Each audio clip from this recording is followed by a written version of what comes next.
Please remember the APR and normal thrust as well as the name and model of the engine. Here we have the cowling.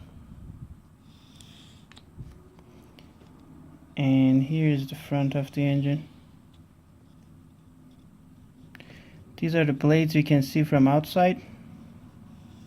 And there are 28 of them, and they're made of titanium. So 28 titanium blades in the front of the engine. This is called N1. The air is coming from outside. It's being sucked in by this guy. We have a core. As we know, 80% of the air goes out this way, just like a turboprop airplane. And it goes right out. 80% of the power is coming from this big fan. And the remaining 20% is being made by the core. The core has compressor, and we have 10 stages. I'm gonna draw a shaft like this. This is a shaft that turns. We have 10 stages of compressor. That's 1, 2, 3, 4, 5, 6, 7, 8, 9, 10. These guys here compress the air. By compressing the air, they make a very hot and high pressure air. There are a few things I'm going to explain about this, but let's move. The 20% is coming in. Now the 20% has got a high pressure, and also it's a little hotter than what it was outside. Once it's hot and high pressure, we have a chamber. In this chamber, we have fuel nozzles.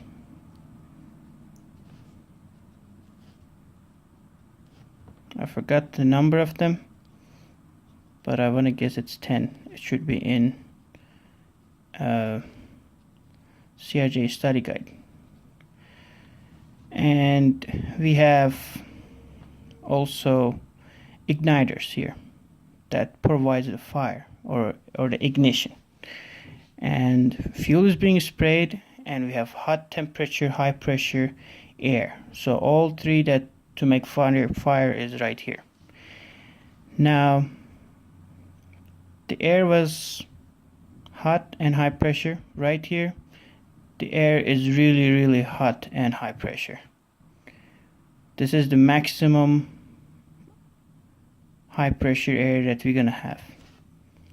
Once it passes this stage or this area, it comes out and rotates the high pressure plates or stage, and there are two of them.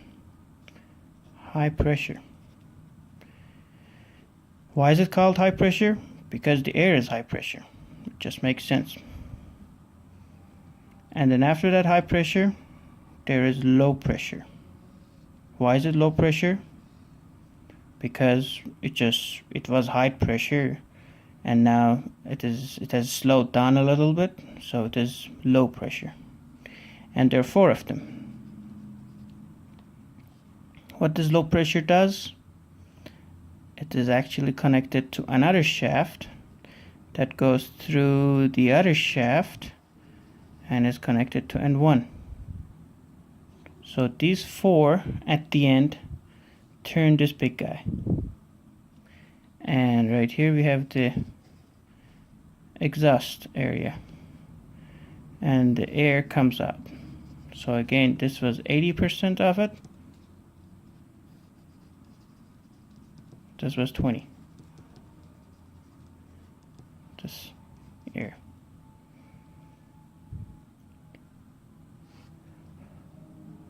To make sure this engine works good, we have VG vanes. or variable geometry vanes. What it is just like a constant pitch propeller. The air is coming in, and those are designed, the VG vanes are designed that in case if so much air rushed in for some reason, for turbulence or whatever, those VG vanes will change angle and stop air coming in. Not completely, but it will slow the flow of the air coming in. And those VG vanes are installed on the first 4 stages of the compressor. And let me write the name. The 4 stages have the VG vanes, and those VG vanes are controlled by FADEC, which is the brain of the engine, and also they need lubrication. And the smart people at the factory, they thought they would put fuel as lubricating liquid instead of bringing oil from some other source. Fuel is right there, so they use fuel as a liquid to keep those VG vanes moving around. So that is all we need to know about VG vanes. And again, their job is just to control the flow of the air. If too much air comes in, they close up, prevent more air coming in. If there is less air, if we are stalling or whatever, then they fully go open, so whatever air is coming in, they just bring it in. And like last time I was saying, they're like the guards in the front of the club. If there's too much people inside, they close it.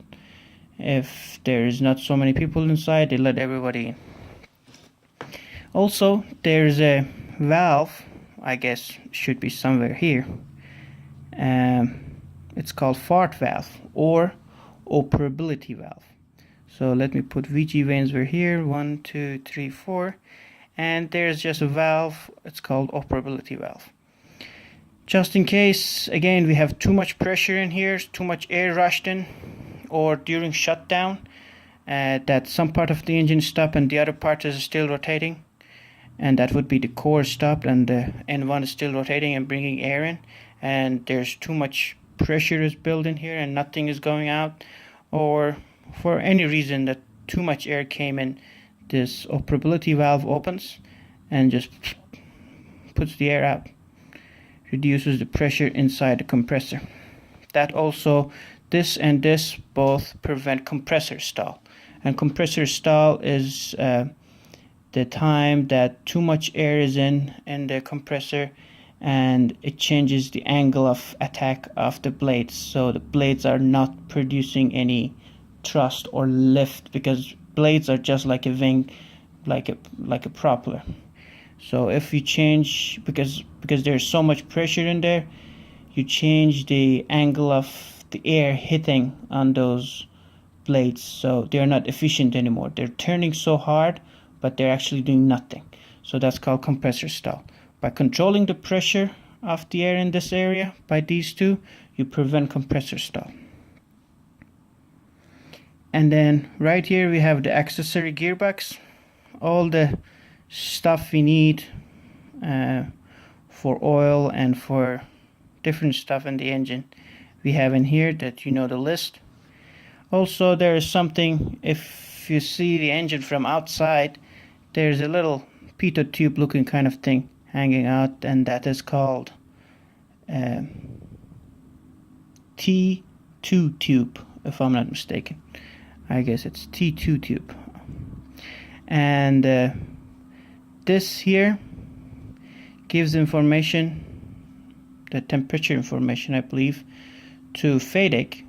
So the FADEC knows what kind of air is coming in, and it will decide on how much VG vanes does it want to keep open or closed. So this T2 tube is for FADEC to have a estimate on how much VG vanes they want to have it open or closed. The last thing is the reverse thrust. There are flappers around the engine, just like this one that I drew. it is just like this one, and that's the, let's call that an open position, and this is a closed position. So they're probably like that. And then once you put the reverse thrust,